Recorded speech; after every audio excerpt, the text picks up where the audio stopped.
ഏറ്റവും വലിയ വെല്ലുവിളി നേരിട്ട സമയം ബാബറി മസ്ജിദ് തകർക്കപ്പെട്ട സമയമാണ്.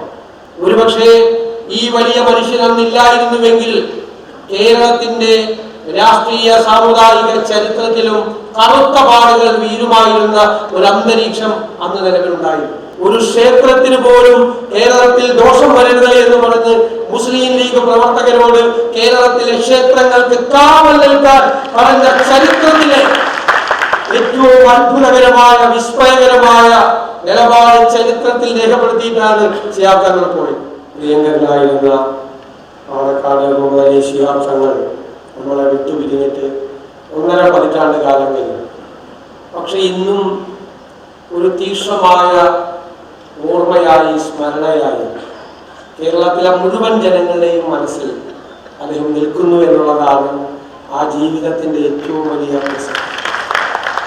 എത്ര ആദരവോടുകൂടിയും ബഹുമാനത്തോടു കൂടിയാണ് കേരളത്തിലെ വിവിധ മതസ്ഥരായ ആളുകൾ ആ പേര് ഉച്ചരിക്കുന്നത്. ഇപ്പോൾ അദ്ദേഹം ജീവിച്ചിരിക്കുമ്പോഴും മൺമറഞ്ഞപ്പോഴും അത്ര അളവറ്റ ബഹുമാനത്തോടു കൂടിയും ആദരവോടും കൂടിയാണ് ആ നാമധേയം എല്ലാവരും ഉച്ചരിക്കുന്നത്. വാക്കുകൾ കൊണ്ട് ആരെയും മുറിപ്പെടുത്താതെ, ആരോടും ദേഷ്യപ്പെടാതെ, എല്ലാവരോടും സൗമ്യമായി സ്നേഹപൂർവമായി സംസാരിച്ച് ആ സ്നേഹത്തിന്റെ അടയാളമായി ആ വലിയ മനുഷ്യൻ മാറി എന്നുള്ളതാണ്. ഇന്നും അദ്ദേഹത്തെ കുറിച്ച് എല്ലാവരും സംസാരിക്കുമ്പോൾ ബഹുമാനത്തോടു കൂടിയും ആദരവോടു കൂടിയും സംസാരിക്കുന്നു. ശാന്തമായിരുന്നു, സൗമ്യമായിരുന്നു സംസാരമെങ്കിലും നിലപാടുകളിൽ താർക്കശ്യമുണ്ടായിരുന്നു. വലിയ നിലപാടുകളായിരുന്നു അദ്ദേഹം എല്ലാ കാലഘട്ടത്തിലും എടുത്തത്. അത് കേരളത്തിന്റെ മതേതരത്വം കാത്തു സൂക്ഷിക്കാനുള്ള അതിശക്തമായ നിലപാടുകൾ ഒരു കാലത്തും നിലനിർത്തിയിട്ടില്ല. ഒരു കാലത്തും എല്ലാവരും ഒരുപോലെ ജീവിക്കണം, സാഹോദര്യത്തോടു കൂടി സ്നേഹിക്കണം, സ്നേഹിച്ച് ജീവിക്കണം, എല്ലാവരും തോളോട് തോളൊരുമി നിൽക്കണം എന്നായിരുന്നു അദ്ദേഹത്തിന്റെ ജീവിതത്തിലെ ഏറ്റവും വലിയ സന്ദേശം. അദ്ദേഹം, എനിക്ക് തോന്നുന്നു, അദ്ദേഹത്തിന്റെ പൊതുജീവിതത്തിൽ ഏറ്റവും വലിയ വെല്ലുവിളി നേരിട്ട സമയം ബാബറി മസ്ജിദ് തകർക്കപ്പെട്ട സമയമാണ്. രാജ്യത്തെല്ലായിടത്തും കലാപസമാനമായ അന്തരീക്ഷം നിലനിൽക്കുമ്പോൾ അദ്ദേഹത്തിന്റെ മനസ്സും അദ്ദേഹത്തിന്റെ നിലപാടും അപ്പോഴും ഉറച്ചു നിന്നു. എന്താണ്? ഈ കേരളം അതിൽ നിന്നെല്ലാം വ്യത്യസ്തമായിരിക്കണം, ഇവിടെ മതേതര നിലപാടാണ് ഉയർത്തിപ്പിടിക്കേണ്ടത്, എല്ലാവരും തോളോട് തോളിരുന്ന് നിൽക്കണം.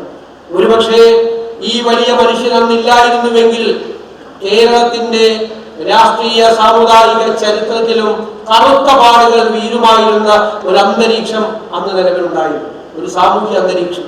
പക്ഷെ അദ്ദേഹത്തിന്റെ, ഞാൻ പറഞ്ഞല്ലോ, സൗമ്യമാണെങ്കിലും തീക്ഷ്ണമായ ആ വാക്കുകളാണ് കേരളത്തെ ഇന്ത്യനപ്പുറത്തേക്ക് ഈ കലാപത്തെ പിടിച്ചു നിർത്താനും അതിനിപ്പുറത്തേക്ക് അത് വരാതിരിക്കാനും മനുഷ്യർ തമ്മിലുള്ള അകൽച്ച ഉണ്ടാകാതിരിക്കാനും ശ്രദ്ധിച്ചത്. ഒരുപാട് വില കൊടുക്കേണ്ടി വന്നു അദ്ദേഹത്തിന്. ഒരുപാട് പേർ അദ്ദേഹത്തെ ആക്ഷേപിച്ചു, പലരും അദ്ദേഹത്തെ തള്ളിപ്പറഞ്ഞു.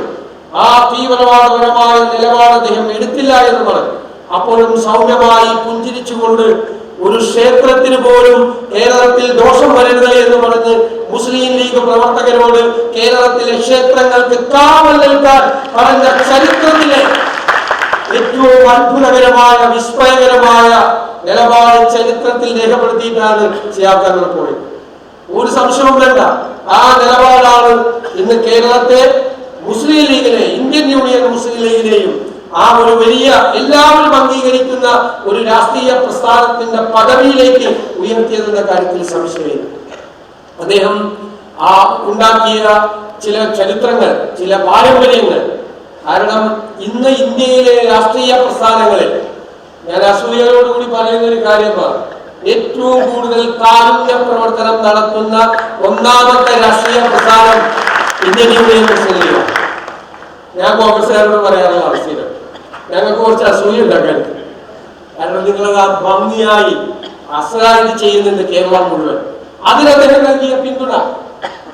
നൽകിയ പിന്തുണ എന്തൊരു പിന്തുണയായിരുന്നു ആ കാര്യത്തിൽ. കാരുണ്യ പ്രവർത്തനങ്ങൾക്ക് യഥാർത്ഥത്തിലുള്ള പ്രവാചകന്റെ ദർശനം ഹൃദയത്തിലേറ്റി ഉള്ളവനില്ലാത്തവന് കൊടുക്കാനുള്ള ആ കാരുണ്യത്തിന്റെ സന്ദേശം ജനങ്ങളിലേക്ക് പകർത്തി ഇസ്ലാം എന്ന് പറയുന്നത് കാരുണ്യത്തിന്റെ മതമാണ് എന്ന് ഉയർത്തിപ്പിടിച്ച മനുഷ്യൻ കൂടിയായിരുന്നു ഷിയാത്തുള്ള. അതാണ് അദ്ദേഹത്തെ എല്ലാ കാര്യത്തിൽ നിന്നും വ്യത്യസ്തരാക്കുന്നത്. എല്ലാവരാലും ബഹുമാനിക്കപ്പെട്ട, പ്രതിപക്ഷത്തും മുന്നണിയിലും എല്ലാവരാലും ബഹുമാനിക്കപ്പെട്ട ഒരാൾ എന്നതായിരുന്നു അദ്ദേഹത്തിന്റെ സ്ഥിതി.